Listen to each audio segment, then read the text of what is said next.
सुप्रभात प्यारे बच्चों, कैसे हैं आप सब। उम्मीद करती हूँ घर पर होंगे और स्वस्थ होंगे। बेटा, हम पिछले कालांश में आपका पाठ क्षितिज की पुस्तक का पाठ पढ़ रहे थे, जो था एक कुत्ता और एक मैना। इसका एक भाग हम कर चुके, मीन्स इसके 3 पेज हम कर चुके हैं। चौथे पेज से आज हम पठन करेंगे पेज नंबर 82। 82 पेज निकाल लीजिए बच्चों। ठीक है, ध्यानपूर्वक सुनना है, जहाँ से समझ ना आए उसको पूछना है। देखिए, मैं चुपचाप सुनता जा रहा था। गुरुदेव ने बातचीत के सिलसिले में एक बार कहा, अच्छा साहब, आश्रम के कौवे क्या हो गए? उनकी आवाज़ सुनाई ही नहीं देती। न तो मेरे साथी उन अध्यापक महाशय को यह खबर थी और न ही मुझे ही। बाद में मैंने लक्ष्य किया कि सचमुच कई दिनों से आश्रम में कौवे नहीं दिख रहे हैं। मैंने तब तक कौवों को सर्वव्यापक मीन्स सभी जगह जो उपस्थित रहते हैं पक्षी ही समझ रखा था। अचानक उस दिन मालूम हुआ कि ये भले आदमी भी कभी कभी प्रवास को चले जाते हैं, मीन्स दूसरे देश शहर में चले जाते हैं या चले जाने को बाध्य होते हैं। बाध्य होना बच्चे मजबूर हो जाना। एक लेखक ने कौवों को की आधुनिक साहित्यिकों से उपमा दी है, क्योंकि इनका मोटो है मिस्चिफ फॉर मिस्चिफ सेक, शरारत के लिए ही शरारत। तो क्या कौवों का प्रवास भी किसी शरारत के उद्देश्य से ही था? प्राय 1 सप्ताह के बाद कुछ कौवे दिखाई दिए। ठीक है छात्रों, एक दूसरी बार मैं सवेरे गुरुदेव के पास उपस्थित था। उपस्थित होना मीन्स हाजिर हुआ, वहाँ पर गया। एक समय एक लंगड़ी मैना फुदक रही थी। लंगड़ी क्या होता है? जिसका एक पैर खराब हो। गुरुदेव ने कहा, देखते हो, यह यूथ भ्रष्ट है, रोज फुदकती है ठीक यहीं आकर। मुझे इसकी चाल में एक करुण भाव दिखाई देता है। करुण भाव मीन्स दया का भाव। गुरुदेव ने अगर कह न दिया होता तो मुझे उसका करुण भाव एकदम नहीं दिखता। मेरा अनुमान था कि मेरा करुण भाव दिखाने वाला पक्षी है ही नहीं। जो मैना है उसके प्रति करुणा भाव नहीं दिखाया जाता, वह दूसरों पर अनुकंपा ही दिखाया करती है। 3-4 वर्ष से मैं एक नए मकान में रहने लगा हूँ। मकान के निर्माताओं ने दीवारों में चारों ओर एक एक सुराख छोड़ रखी है। सुराख क्या होता है? छेद। यह कोई आधुनिक वैज्ञानिक तरीके का समाधान होगा। सो एक मैना दंपत्ति क्या होता है? पति पत्नी का जोड़ा नियमित भाव से प्रतिवर्ष यहाँ गृहस्थी जमाया करते हैं। तिनके और चीथड़ों का अंबार लगा देते हैं। अंबार क्या होता है? ढेर। किस किस का? तिनके और चीथड़े। चीथड़े क्या होता है? फटे हुए कपड़ों का। अंबार मीन्स ढेर लगा देते हैं।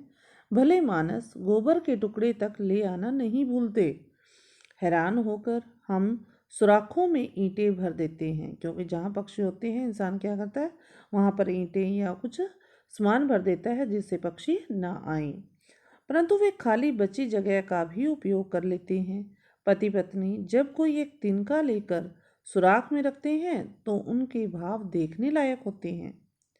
पत्नी देवी का तो क्या कहना, एक तिनका ले आई तो फिर एक पैर पर खड़ी होकर जरा पंखों को फटकार दिया, चोंच को अपने ही पैरों से साफ कर लिया और नाना प्रकार की मधुर और विद्युद्घोषी वाणी में गान शुरू कर दिया। हम लोगों की तो उन्हें कोई परवाह ही नहीं रहती जब वो दोनों दंपत्ति मिलते हैं। अचानक इसी तरह अगर पति देवता भी कोई कागज का या गोबर का टुकड़ा लेकर उपस्थित हुए तब तो क्या कहना। दोनों की नाच गान और आनंद नृत्य से सारा मकान मुखरित हो उठता है। छात्रों, इसको रेखांकित करना है। इसके बाद ही पत्नी देवी जरा हम लोगों की ओर मुखातिब होकर मीन्स उनकी तरफ मुंह करके लापरवाही भरी अदा से कुछ बोल रही है। देखिए पिक्चर में जो दिखाया गया है। पति देवता भी मानो मुस्कुराकर हमारी ओर देखते, कुछ रिमार्क करते और मुंह फेर लेते। कुछ कहते, रिमार्क करना मीन्स कुछ कहते और फिर उधर से मुंह हटा लेते। पक्षियों की भाषा तो मैं नहीं जानता। इसमें लेखक कहते हैं कि मुझे पक्षियों की भाषा तो नहीं आती, पर मेरा निश्चित विश्वास है कि उनमें कुछ इस तरह की बातें हो जाया करती हैं। पत्नी, ये लोग यहाँ कैसे आ गए जी? अब लेखक क्या कहता है कि मेरे हिसाब से वो मैना दंपति है, किस प्रकार की बातें कर रही हैं जो लेखक ने इसमें दर्शाई हैं। देखिए, पत्नी, ये लोग यहाँ कैसे आ गए जी? पति, ऊह, लोग यहाँ कैसे आ गए जी? पति, ऊह, बेचारे आ गए हैं तो रह जाने दो, क्या कर लेंगे? पत्नी, लेकिन फिर भी इनको इतना तो ख्याल होना चाहिए कि यह हमारा प्राइवेट घर है। पति, आदमी जो है, इतनी अकल कहाँ? पत्नी, जाने भी दो पति। और क्या, सो इस प्रकार को मैना कभी करुण हो सकती है, यह मेरा विश्वास ही नहीं था। गुरुदेव की बात पर मैंने ध्यान से देखा तो मालूम हुआ कि सचमुच ही उसके मुख पर एक करुण भाव है, दया का भाव है। शायद यह विदुरपति था। विदुरपति मीन्स जिसकी पत्नी मर चुकी थी, जो पिछली स्वयंवर सभा के युद्ध में आहत और परास्त हो गया था, हार कर आ गया था, या आहत जिसको चोट लगी थी, या विधवा पत्नी है जो पिछले बिड़ाल के आक्रमण के समय पति को खोकर युद्ध में ईशत चोट खाकर एकांत विहार कर रही है। एकांत मीन्स अकेली ही घूम रही है। हाय, क्यों इसकी ऐसी दशा है? शायद इसी मैना को लक्ष्य करके गुरुदेव ने बाद में एक कविता लिखी थी, जिसके कुछ अंश का सार इस प्रकार है। उस मैना को क्या हो गया है, यही सोचता हूँ। क्यों वह दल से अलग होकर अकेली रहती है? पहले दिन देखा था सेमर के पेड़ के नीचे मेरे बगीचे में। वो कहता है कि मैंने इसे देखा था, कहाँ पर? सेमर के पेड़ के नीचे बगीचे में। जान पड़ा जैसे एक पैर से लंगड़ा रही हो। इसके बाद उसे रोज सवेरे देखता हूँ, संगीहीन होकर कीड़ों को का शिकार करती फिरती है, चढ़ जाती है बरामदे में, नाच नाच कर चहल कदमी किया करती है, मुझसे जरा भी नहीं डरती। क्यों है ऐसी दशा इसकी? समाज के किस दंड पर उसे निर्वासन मिला है? निर्वासन क्या होता है? निकाला, कहीं से निकालना। दल के किस अविचार पर उसने मान किया है? कुछ ही दूरी पर और से मैनाएं बक बक कर रही हैं। बक बक करना मीन्स बोलना। घास पर उछल कूद कर रही हैं, उड़ती फिरती हैं शीर्ष वृक्ष की शाखाओं पर। शीर्ष के वृक्ष की शाखाओं में टहनियों पर बेचारी को ऐसा कुछ भी शौक नहीं है।